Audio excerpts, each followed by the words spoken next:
부활주일입니다.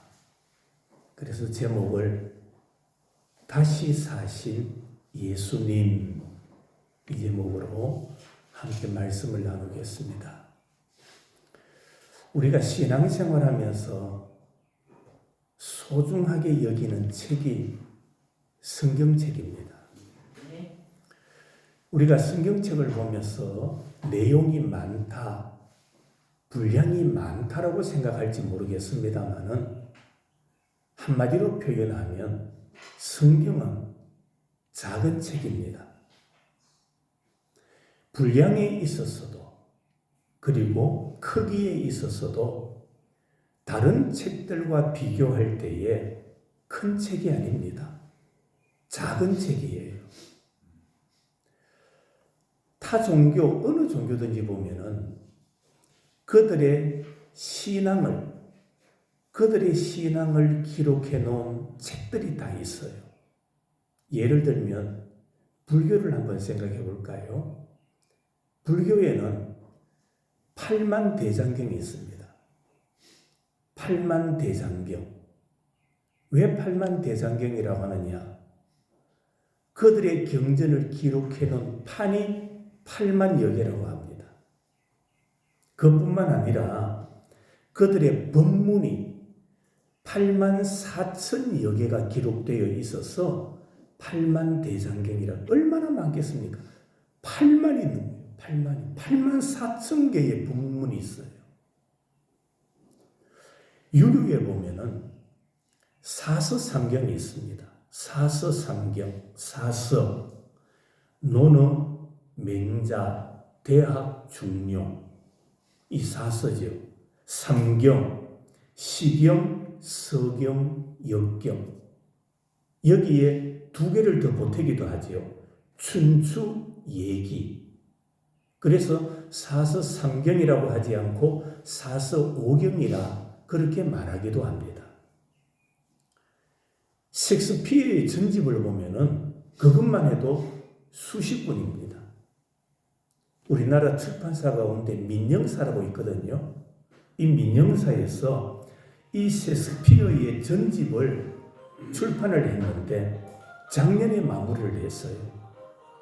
우리나라에서 번역을 하면서 셰익스피어의 전집을 10권으로 만들었습니다. 한 권에 적게는 한 500~600페이지, 많게는 1000페이지가 넘어요. 그렇게 많은 전집을 출판했어요. 여러분들 기억하십니까? 우리나라 학생들 때 많이 들었죠. 대형 백과사전. 대형 백과사전. 그 분량이 엄청나다라는 말입니다. 수십 권에 달해요. 그러나 성경은 단 한 권입니다. 크지 않아요. 분량이 조그만해요.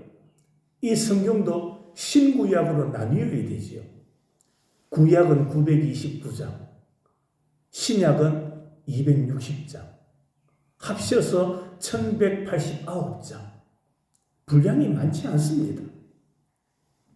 그러나 성경의 분량은 많지 않지만은 성경이 미치는 영향력과 위대함은 그 어떤 책과도 비교할 수 없다. 아멘. 바로 성경은 그런 권위를 가지고 있는 책이라는 말입니다. 아멘. 성경 한 권 때문에 역사가 달라지고 세계가 달라지고 인간의 운명이 달라지는 거예요. 뭐 한 권? 성경 한 권 때문에 세계가 달라지는 겁니다. 아멘. 사람들의 사고와 인생관이 변하더라는 말입니다. 아멘. 그 이유가 뭘까요? 성경 안에는 진리가 기록되어 있고 생명이 있고 능력이 있기 때문입니다. 뿐만 아니라 성경 안에는 살아계신 하나님의 말씀이 기록되어 있기 때문입니다. 그래서 성경은 권위가 있는 거예요. 그래서 우리는 성경을 소중하게 여겨야 되는 거예요. 작다고 해서 힘도 작은 게 아니에요. 우리나라 속담에 작은 고추가 뭐하다? 맵다. 이런 말도 있죠. 성경이 작다고 영향력을 미치는 게 작은 게 아니에요. 성경의 분량은 작을지 모르지만은 그 영향력은 세상의 그 어떤 책과도 비교할 수 없을 만큼 위대한 힘을 가지고 있다. 그걸 우리가 깨달아야 됩니다. 성경은 신구약으로 나뉘어집니다. 구약은 옛 약속의 책입니다. 구약은 옛 약속의 책. 신약은 새 약속의 책입니다. 여기에 답이 있어요. 옛 약속과 새 약속. 그러니까 성경은 뭐냐? 약속과 성취의 책이다. 약속한 것을 이루는 것이 바로 성경이다. 아멘. 여러분, 사람도 많이 배운 학자, 많은 물질을 가진 부유한 사람, 그런 사람도 약속을 하지요.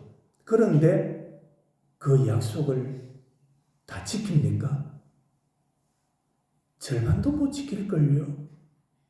그러나 성경은 크든 작든 우리와 맺은 언약, 약속을 반드시 이루는 책이 바로 성경이다. 그 약속을 이루어가는 과정을 하나하나 설명하고 있는 것이 성경이라는 말입니다.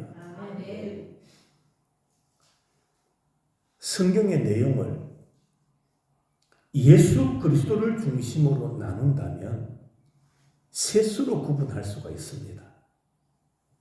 그 첫째로는 오실 예수, 그게 첫 번째입니다.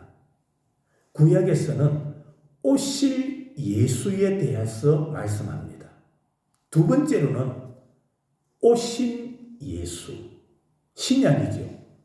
예수님께서 이 땅에 구약의 약속대로 이 땅에 오셨다. 오신 예수에 대해서 말하면서 또 신약에서 세 번째로 약속하는 게 뭐냐 하면 다시 오실 예수를 말하고 있는 거예요.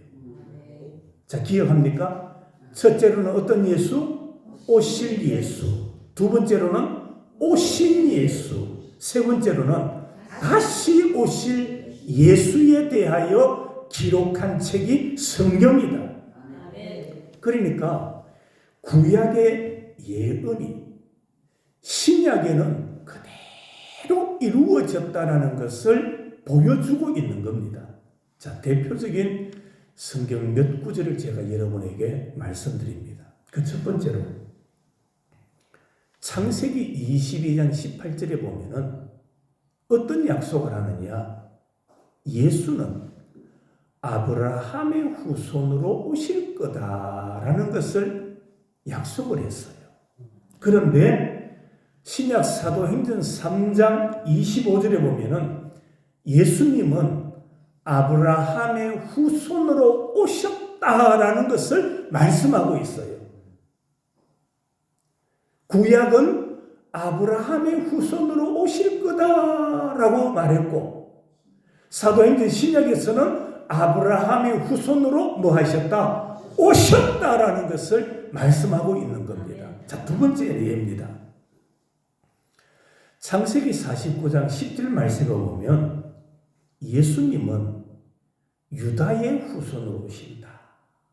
유다의 후손으로 오신다. 그렇게 말씀했고 누가복음 3장에 보면 예수님의 족보가 나오죠. 마태복음에도 예수님의 족보가 나오고 제가 지난주 말씀드렸죠. 마태복음과 누가복음에는 족보가 나오는데 마가복음에는 족보가 없다 했죠. 그 이유가 뭐라고 했습니까? 성기로 오신 종을 송으로 소개하고 있기 때문에 마가복음에는 족보가 없다 했죠. 그런데 누가복음 3장에 보면 예수님의 족보가 기록되어 있는데 그 족보에 예수님이 유다의 후손으로 오셨다. 창세기 49장에서 약속하신 유다의 후손으로 오실 그 약속이 누가복음 3장에서는 유다의 후손으로 오셨다라는 것을 말씀하고 있는 겁니다. 또 하나, 구약 미가서 5장 2절 말씀에 보면은 예수님은 베들레헴에서 탄생하실 거다라고 약속했어요. 베들레헴에서. 그런데 마태복음 2장 1절에 보면 예수님이 어디에서 나셨다? 베들레헴에서 나셨다라는 것을 말씀하고 있는 겁니다. 또 하나 더 말씀드리면 이사야서 7장 14절에 보면은 예수님은 동정녀의 몸에서 나신다라고 예언했습니다. 동정녀의 몸에서. 그런데 마태복음 1장에 보면은 예수님이 오실 때 누구를 통하여? 동정녀 마리아를 통하여 오셨다. 그렇게 말씀하고 있는 거예요. 여러분 놀랍지 않습니까?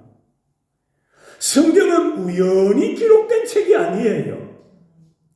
약속으로 우리에게 주신 말씀이 그 약속대로 이루어진 책이 성경이다라는 말입니다. 스가랴서 11장 12절에 보면 예수님이 은삼십에 팔리실 것을 예언하고 있습니다. 은삼십. 그런데 마태복음 26장 말씀에 보면 가룟 유다가 은30을 받고 예수님을 넘겨줄 기회를 찾더라고 말하고 있습니다. 은30에 팔 거다. 그런데 유다가 은30을 받고 예수님을 팔 기회만 찾고 있었다라는 말입니다. 결국에 유다가 은을 받고 예수님을 팔아먹었던 겁니다. 하나만 더 말씀드리면 시편 16편 10절 말씀을 보면 주님은 썩지 아니하고 다시 살아나실 것이다 라고 했습니다. 썩지 않는다. 예수님은 십자가에 못 박혀 죽으셨지만은 썩지 않는다라는 겁니다. 다시 살아난다. 시편 16편의 약속인데 그 약속이 오늘 마태복음 28장 6절 말씀에 해답이 있습니다.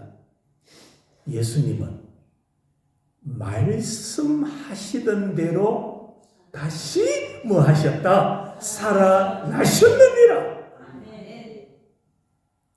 약속과 성취의 책이 바로 뭐다? 성경이다. 믿으시기를 바랍니다. 성경은 우연한 책이 아니에요. 어떤 인간의 일대기를 기록해낸 책이 아니에요.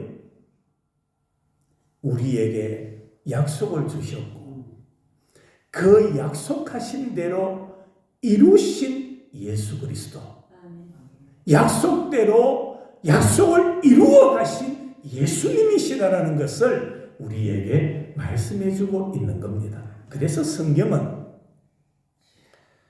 말씀하시던 대로 이루어진 약속과 예언과 성취의 책임을 우리들은 잊지 말아야 합니다.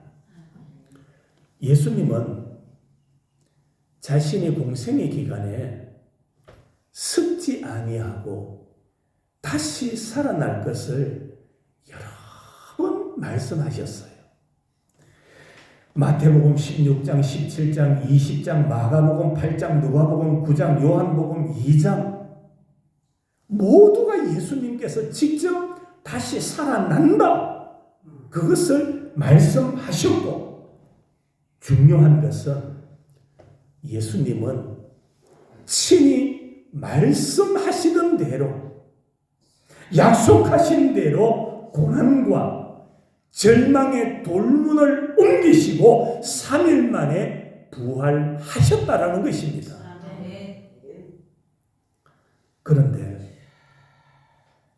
예수님 당시나 오늘날이나 예수님의 부활을 믿지 아니하고 부정하는 사람들은 항상 있습니다. 여러분, 우리가 세상에 살면서도 그래요. 아무리 좋은 일도 모든 사람이 다 좋아하지 않습니다. 맞아요, 아니에요? 좋아하는 사람이 있는가 하면 또 비판하는 사람이 있어요. 뭔가 자꾸 꼬투리를 잡아서 비판하려는 사람들이 다 있다라는 말입니다. 자, 예를 들어 볼까요? 누군가가 아주 흰 브라우스를 입었습니다. 그러면 대부분의 사람들은 뭐라고 할까요? 오늘 화사하고 깨끗한 옷 입으셨네, 이럴 겁니다. 그런데 부정적인 사람은 뭐라고 할까요? 아이고, 지가 뭐 이쁘다고 흰 브라우스 입고 왔노? 그래, 조금만 있으면 먼지 묻고 때 묻고 음식 묻고 할 거야.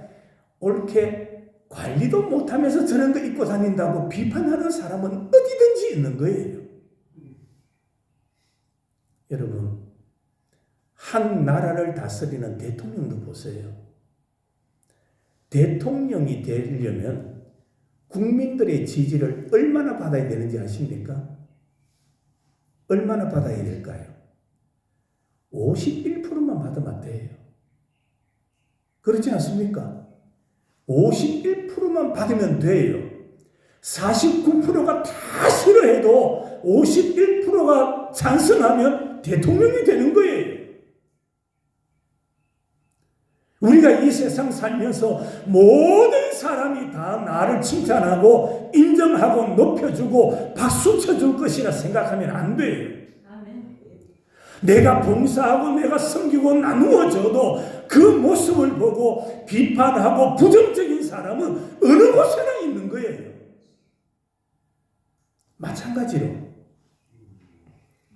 예수님은 약속대로 살아나셨지만 예수님의 부활을 믿지 않고 부정하는 사람들은 예수님 당시에도 있었고 오늘날도 그런 부정적인 사람은 어느 곳에나 존재하고 있다라는 사실을 우리는 잊지 말아야 됩니다.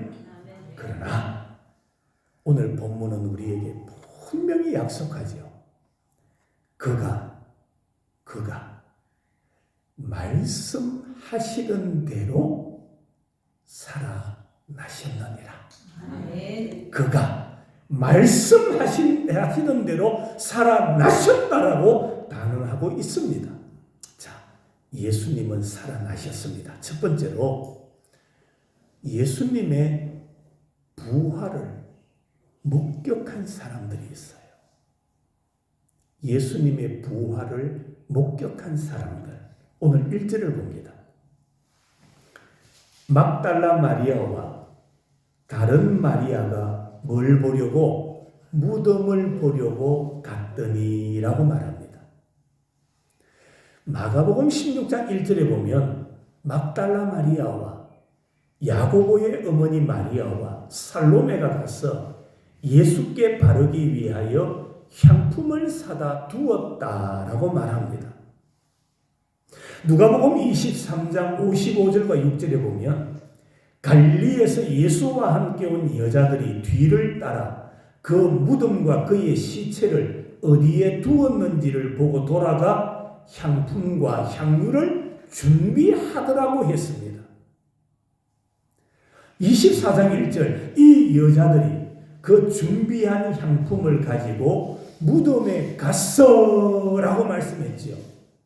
자, 이제 저를 보면 됩니다.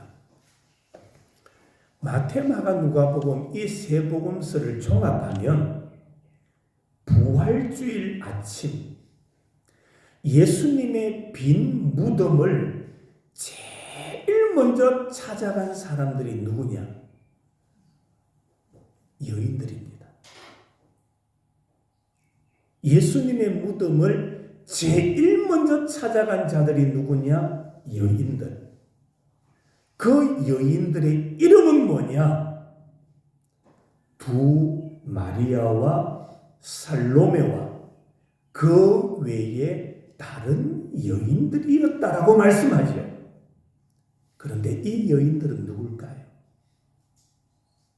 어떤 사람들일까요? 그들은 갈릴리에서부터 예수님을 따라온 자들이에요. 갈릴리에서 예수님을 따라왔고 골고다 언덕까지 따라갔고 무덤에까지 따라갔던 자들이 여인들이었다라고 말씀하고 있습니다.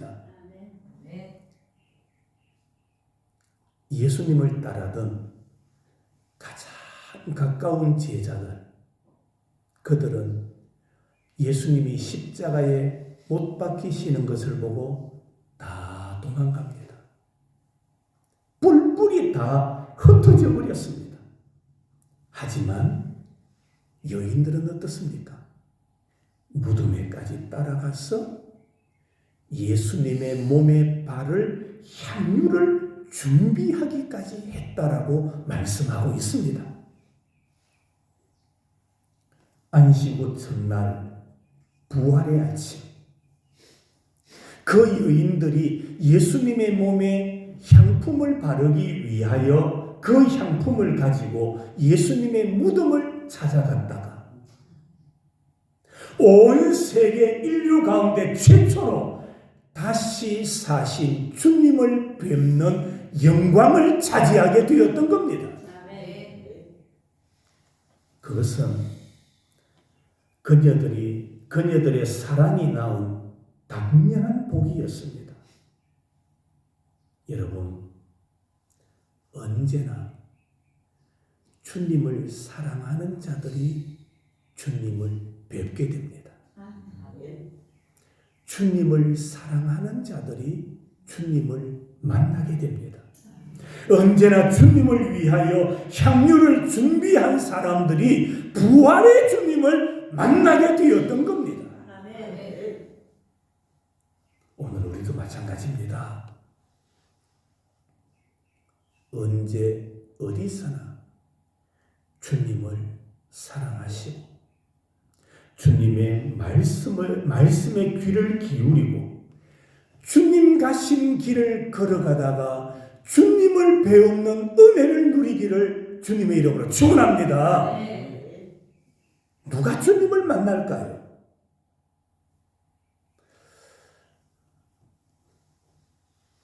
여러분이 그렇게 한번 생각해 보세요.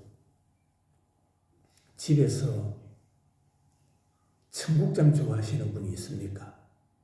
집에서 청국장을 끓였습니다. 맛있게 먹었습니다. 옷을 입고 밖에 외출하면 내 몸에서 무슨 냄새가 나겠습니까? 청국장 냄새 나겠죠.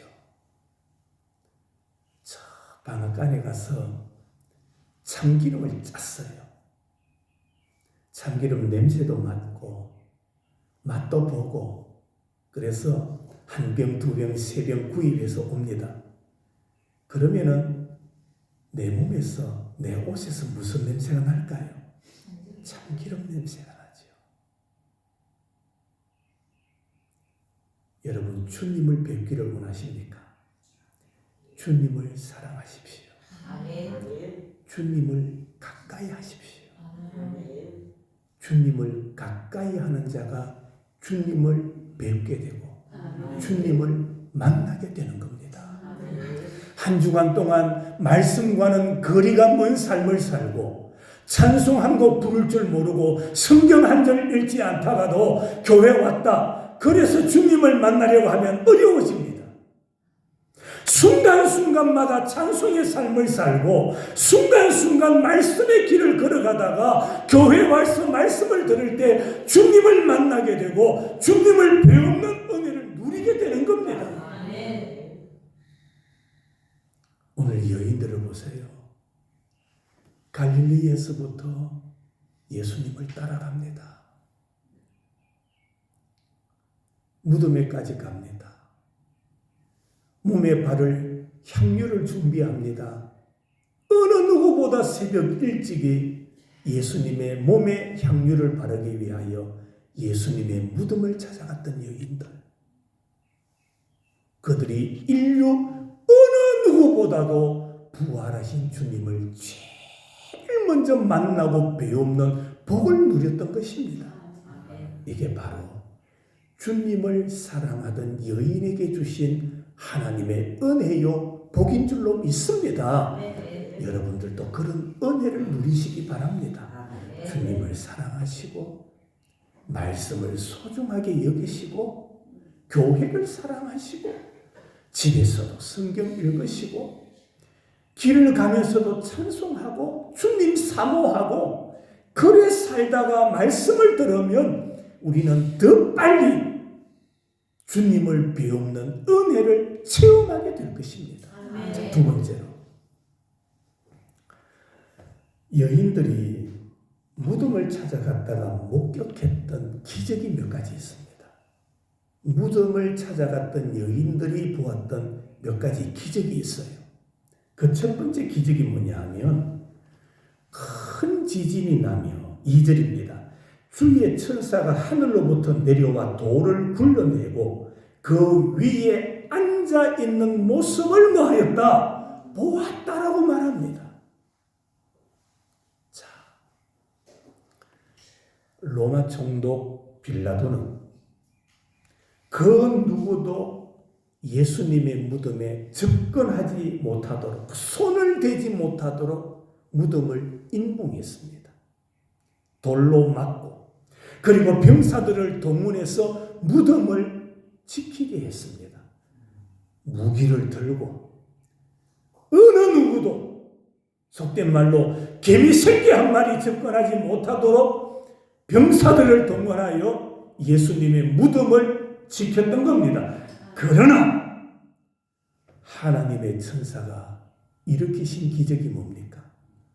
지진을 일으키고 돌문을 굴러냈다라고 말합니다. 이게 뭔지 아십니까? 인간의 제한과 통제는 아무것도 아니더라는 겁니다. 인간의 힘은 아무것도 아니에요. 인간의 권력은 아무것도 아닙니다. 여러분 우리가 그렇게 생각할 때가 있잖아요. 나는 뭐든 다 할 수 있다. 나는 할 수 있다. 내가 할 거야. 나는 얼마든지 벌 수 있다. 나는 건강에 자신 있다. 그러나 여러분, 인간은 그런 존재 아닙니다. 눈에 보이지 않는 그저 현미경으로 봐야만 보이는 참한 병균 하나 때문에 푹푹 쓰러지는 게 인간이에요. 똑똑하다고요? 지혜롭다고요? 아니요. 언제 건망증이 찾아올지 몰라요. 언제 내 몸에 이상이 찾아올지 모르는 게 우리 인간이라는 말입니다. 인간은 그런 존재예요. 제한된 존재라는 말입니다. 그런 인간이 아무리 예수님의 무덤을 병사들을 동원하여 지킨다 할지라도 주님이 하시는 일을 막을 수는 없는 겁니다. 주님께서 천사를 동원해서 돌문을 옮기시는 거예요. 지진을 일으키시는 거예요. 여러분, 아픕니까? 힘듭니까? 나는 안 되고 의사는 안 된다 할지 모르지만 주님은 하시는 거예요. 주님이 하시는 거예요. 이사야서에 보면은 우리 주님이 하시는 말씀이 나는 빛도 짓고 어두움도 지으며 평강도 만들고 환난도 만드시는 분이 주님이라고 했어요. 우리에게 다가오는 환난도 주님의 손 안에 있고요. 우리가 누리는 평안도 다 주님의 손 안에 있다라는 말입니다. 얼마 전에 이 경북 북부지방의 큰 산불로 인해서 얼마나 피해 입은 사람들이 많습니까? 헬기를 수십 대 수백 대 동원하고요. 사람들 수만 명이 동원되고요. 그 산불을 끌려고 노력해도 끌 수가 있습니까? 안 돼요. 누가 합니까? 주님이 하시는 거예요. 하늘에서 비가 2-3mm만 내려도 그 산불이 꺼지는 거예요. 인간의 노력은 아무것도 아니다. 그렇다고 해서 인간이 노력하지 말라는 말이 아니에요. 내가 할 수 있는 일은 최선을 다하고 그 밖의 영역은 주님이 해주셔야 되는 거예요. 또 하나 이 여인들이 보았던 기적이 뭐냐? 예수님의 무덤을 지키던 병사들이 기절한 모습을 보았어요. 병사들이 기절을 했어요. 오늘 4절 지키던 자들이 그를 무서워하여 떨며 뭐같이 죽은 사람과 같이 되었더라. 무한한 하나님의 능력 앞에 유한한 인간의 힘은 기절할 수밖에 없는 거예요. 여러분, 사람이 가진 능력이나 재능 가지고 주님과 비교할 수 있겠습니까? 주님과 비교가 안 될 뿐만 아니라 사람은요, 이 자식과도 비교가 안 돼요. 집사님 젊었을 때는 아이들이 아버지 엄마 하면 와 이래 봤을 거예요. 맞죠? 우리 아버지 와 이래 봤을 거예요. 지금도 아들 딸이 그렇게 볼까요? 스스로 그렇게 인정하고 있으면 좀 실망할 때가 올 겁니다. 그런데 안 그래요. 안 그래요. 시간이 지나면 자식도 내 위에 가 있어요. 내보다 똑똑하고 내보다 더 능력이 있고요. 인간은 그런 유한한 존재예요.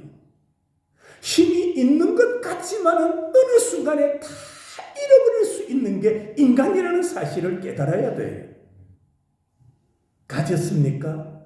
그 가지고 누리는 것이 영원할 줄 알죠. 어느 순간에 나에게서 흘러가버리고 떠나가버리는 게 물질이고 내가 가진 것이라는 겁니다. 인간은 무한하지 않아요. 유한한 존재예요. 유한한 존재가 무한하신 하나님을 대적할 수가 없는 겁니다. 비교할 수도 없는 거지요. 세 번째로 예수님의 무덤을 찾아갔던 여인들이 본 게 뭐냐? 빈 무덤입니다. 빈 무덤. 누가복음 24장 3절에 돌문이 열린 것을 보고 들어가니 주 예수의 시체가 보이지 아니하더라. 빈 무덤. 빈 무덤. 이것이 기독교가 부활의 종교라는 것을 보여주고 있는 거예요. 빈 무덤. 세상에 어떤 종교의 교주들도 다 무덤이 있는데 빈 무덤이 아니에요. 그 안에는 시체가 썩은 냄새나는 거예요. 그러나 예수님의 무덤은 어떤 무덤이다? 빈 무덤이다. 그 이유가 뭡니까? 다시 말씀대로 살아나셨기 때문이다. 마지막으로 예수님의 무덤을 찾아갔던 여인들이 본 게 뭐냐? 부활하신 주님을 만났던 거예요. 부활하신 주님. 마태복음 28장 9절에 예수께서 그들을 만나 이르시되 평안하냐 하시거늘. 부활하신 예수님께서 예수님을 사랑하는 이 여인들을 찾아오신 거예요.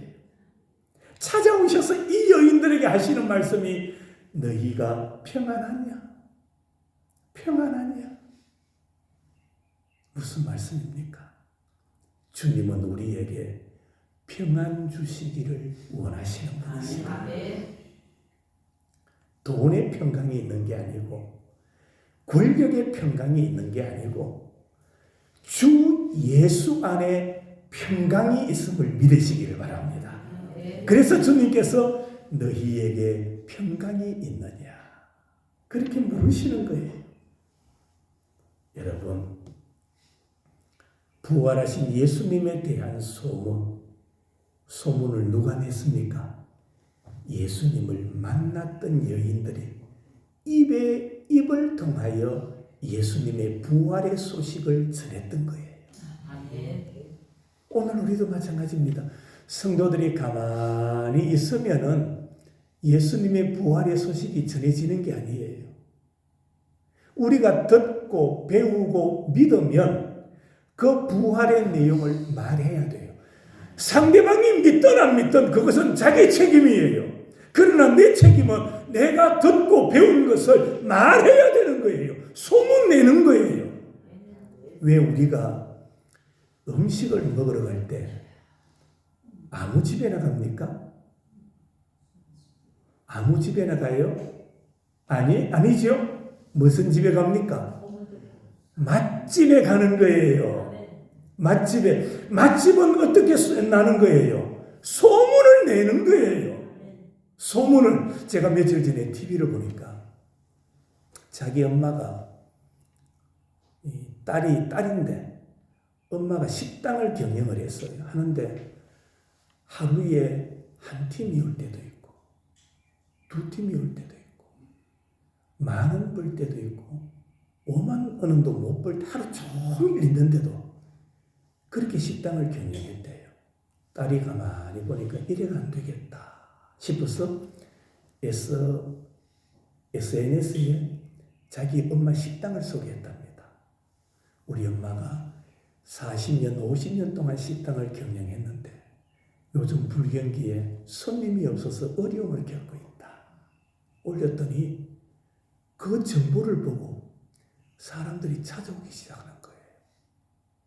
기자가 가서 어떻게 이 식당을 알았습니까? 라고 물었더니 그렇게 SNS에 올라왔기에 좀 돕고 싶은 마음으로 저는 왔어요. 그런데 와서 먹어보니까 맛있네요. 그러면서 소문이 나서 이 엄마가 암이 걸려서 어려움을 겪고 있는데도 즐겁게 찾아오는 손님들에게 음식을 제공해 주더라고요. 뭐를 내야 됩니까? 소문이 나야 되는 거예요.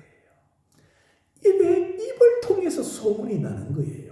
이 여인들을 통하여 예수님을 사랑했던 여인들을 통하여 부활하신 예수님에 대한 소문이 퍼져나가게 되었던 겁니다. 부활하신 예수 그리스도. 그가 말씀하시던 대로 다시 살아나셨느니라. 이게 성경의 선언이에요. 우리는 이 복된 소식을 들었다면 우리도 뭐 해야 됩니까? 소문을 내야 되는 거예요. 소문을 내야 되는 거예요. 예? 아유, 어느 집에 가니까 밥맛이 있더라. 어느 그 가게에 가니까 옷이 아주 세련되었더라. 그 집 옷은 좀 달라 세련되었어. 아니면 어느 곳에 가니까 주인이 친절해. 얼마나 친절한지 막 얼굴이 밝고 웃으면서 손님을 맞이한 게 기분 좋더라고. 그러면서 뭐 해야 되느냐? 소문 내야 되는 거예요. 교회도 마찬가지고 복음도 마찬가지예요. 하나님의 말씀도 여러분이 입 다물고 있으면 안 돼요. 이 부활의 소식은 뭐 해야 되느냐? 여인들의 입을 통하여 전달되었던 것처럼 우리들의 입을 통하여 우리의 걸음을 통하여 부활의 소식이 선포되어져야 되는 거예요. 그래야 더 많은 사람들이 부활의 소문을 듣게 되는 겁니다. 말씀하십니다. 그가 말씀하시던 대로 살아나셨느니라. 믿으시기를 바랍니다. 이 믿음으로 부활의 소망을 가지고 우리에게 주어진 삶을 힘차게 달려가는 모든 성도들이 되시기를 주님의 이름으로 축원합니다. 하나님 아버지 감사합니다.